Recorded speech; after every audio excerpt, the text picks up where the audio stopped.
ce jour dédié pour Refoua Shema de Ora Aviva Bat Michel, Bezrat Hashem. On va parler, chers amis, de Birkot HaShachar, les bénédictions du matin. Ces bénédictions-là, elles ont un très grand impact sur notre Neshama. Il faut la peine de les faire lentement le matin, comme il faut bien, comprendre ce qu'on dit et penser ce qu'on dit. La première bénédiction qu'on va faire, c'est donc Netlat Yadayim. Aussi, une fois qu'on s'est complètement déjà habillé, c'est ce moment qu'on fait Netlat Yadayim avec Bracha. La première bénédiction qu'on fera, c'est Ashar Yatzar. Ashar Yatzar, c'est la bénédiction qu'on fait après avoir été aux toilettes. Si quelqu'un il a une goutte d'urine qui est sortie, ou même 1 milligramme d'excrément qui est sorti de son corps, il doit faire la bracha Ashar Yatzar. Combien de temps il a pour faire cette bracha? Il y en a qui disent une demi-heure, il y en a qui disent 1h12.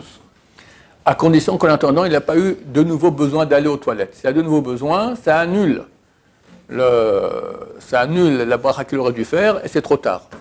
Shulchan Aruch dit de faire 2 fois la bracha. Quelqu'un qui une fois été aux toilettes, il n'a pas fait la bracha, après de nouveau il a de nouveau eu besoin, et une deuxième fois, Shulchan Aruch dit de faire 2 fois la bracha. Mais beaucoup de poskim, de décisionnaires disent non, on ne peut pas faire 2 fois. Alors on prend en considération leur avis et on fait une fois. C'est bien de faire la deuxième fois en pensée. En pensée, quand tu fais une bracha en pensée, ou ensuite tu dis Baruch, après tu penses Ata Hashem Elokeinu Melech Haolam, après tu dis Asher Yasar Et Adam, etc.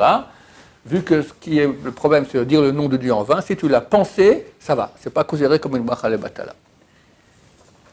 Une fois qu'on a fini cette bracha, qui est super importante pour rester en bonne santé, c'est la ségoula numéro 1 pour rester toute sa vie en bonne santé, on fait une bracha qui s'appelle Elokai Neshama Shelatatabi. C'est bien de juxtaposer cette bracha à Ashar Yatzar. Ce n'est pas obligatoire, mais c'est très conseillé. Maintenant, cette bracha-là parle du fait que Dieu ramène notre âme dans notre corps tous les jours. Parce que l'âme, elle part la nuit, et une autre partie d'âme qui vient en nous le matin. Alors on commence cette bracha en disant Elokai. Elokai, c'est mon Dieu. Mais c'est Elokai, virgule. Il ne faut pas dire Elokai Neshama. Parce qu'on pourrait croire que mon Dieu, c'est ma Neshama. Tu dis Elokai Neshama, mon Dieu, ma Neshama. La Neshama, oui. C'est un peu vrai. Parce que la Neshama, c'est un peu Dieu nous a donné. Il t'a donné, mais c'est pas Dieu. C'est une partie de Dieu, évidemment. Partie.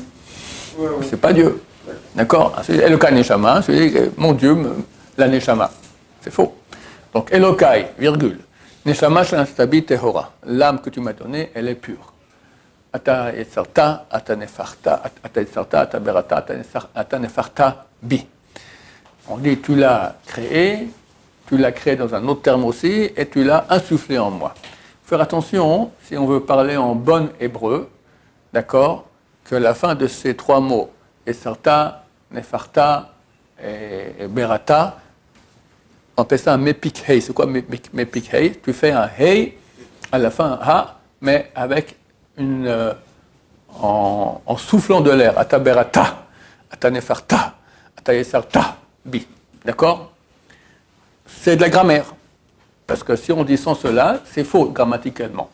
Dieu sait qu'on sait très bien qu'on ne sait pas du tout bien prononcer les mots en hébreu, donc ça passe aussi. Si tu fais les choses bien comme il faut, tu dis ces 3 mots en mettant un accent dans le hei. Ça change le mot. On a une paracha dans la Torah où on parle là-bas des Nedarim. Sur quelques dizaines de versets, tu as plusieurs fois le mot Isha et Isha. C'est quoi la différence entre Isha et Isha? Isha, c'est une femme. Isha, c'est son mari. Attends, si tu dis Isha à la place de Isha, ça change tout le sens. D'accord? Complètement différent. Donc là aussi, c'est bien de mettre un mepik hei, de mettre un accent dans le hei de ces 3 mots. Et durant cette bénédiction, on parle du fait que Dieu nous a ramené notre âme, il va aussi la reprendre, on la donnera dans le futur, on parle de la résurrection des morts. Ensuite, on commence les bénédictions du matin. La première, Anoten la servi, Vina la Vahin, Ben Yom Uven Laila, qui a donné au coq la distinction, l'intelligence pour la distinction entre la nuit et le jour. Aujourd'hui, qu'on vit dans les villes, on ne sait plus c'est quoi le coq, mais le coq, c'était le réveil matin de l'époque, d'accord. Dans chaque village, il y avait un coq. Maintenant, le coq, il commence à faire cocorico quand? Déjà environ 2 heures avant le lever du soleil. Il fait cocorico, ben que c'est la nuit complète. Il a un don comme ça, très bizarre, qu'il se rend compte que bientôt ça va être le jour. Et c'est comme ça que les gens se réveillaient. Maintenant, ça, c'est le son simple. Et normalement, aujourd'hui, d'après le son simple, vu que plus personne n'entend les coqs, c'est très rare qu'on entende le coq chez soi, on ne veut pas faire cette bénédiction. Normalement, on l'a fait pourquoi? Parce qu'il y a des raisons kabbalistiques très très grandes aussi. Le coq, ça correspond à une notion kabbalistique, la gvoura, qui va toucher la bina après minuit. Avant minuit, c'est leil, après c'est laïla, faire différence entre le jour et la nuit, etc. Donc, on fait d'après la Kabbalah, même si on n'a pas entendu le coq, on fait ces bénédictions-là. Mais néanmoins, on ne peut pas faire ces bénédictions-là avant le minuit juif. Quelqu'un qui veut dormir tôt, après il se lever, et s'il dit, comment je fais Birkot HaShachar, il ne peut pas le faire. Si c'est avant minuit juif. Après minuit juif, il n'y a aucun problème. Il peut le faire. Attention, c'est quand même dangereux. Ben Ishra, une fois, il dit qu'on peut faire directement après minuit juif, une fois, il dit non, il faut attendre le matin. Pourquoi? Parce qu'il a peur que quelqu'un va faire Birkot HaShachar après minuit juif, après il va dormir, et sur le matin, à moitié endormi, il recommence, il fait de nouveau Birkot HaShachar. Par automatisme. Et là, toutes les bénédictions qu'il fait, ce sont les bénédictions en vain. Ces bénédictions-là, Birkot HaShachar, on les fait une fois par jour, pas plus, dans tous les cas de figure. Ça n'existe pas qu'on les fasse 2 fois par jour. Donc, faire attention que si tu as dit ça au milieu de la nuit, après minuit, tu ne le redis pas de nouveau le matin. On va finir encore avec une dernière halakha. Après, on fait la bracha Pokeach Ivrim, qui donne la vue à ceux qui sont aveugles. C'est un grand cadeau, je ne sais pas si vous vous rendez compte. Il y a de quoi danser toute la journée de bonheur et remercier Hachem qui nous donne la vue. C'est fantastique. Quelqu'un qui a un problème dans les yeux et puis après il s'est guéri, il est heureux toute sa vie. On ne se rend pas compte que Dieu nous donne de nouveau la vue tous les matins. C'est un grand, grand cadeau. Donc on fait cette bénédiction pour le remercier de cela. La question se pose, est-ce qu'un aveugle il fait cette bracha oui ou non? Il y en a qui disent que oui, il y en a qui disent que non. Là, halakha.